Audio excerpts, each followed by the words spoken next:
Hello, good evening, Professor. This is my SLO assignment. I was able to produce the column and row inputs and a submit button, but I had issues getting the table to display. So I know that a majority of the time is incomplete, but I got to at least the beginning of it.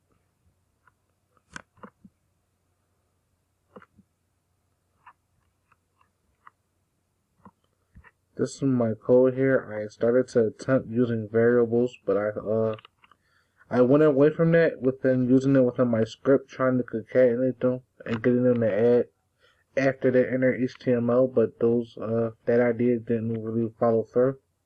So now here before I submit, I'll clear that out. I currently have my forms and labeled them properly with IDs, so if I was to find something out later on, I'll be able to do so. And this is also the finalization of my attempt of adding my inputs from the both rows and columns and try to display something. Nothing was able to come up from my button setup.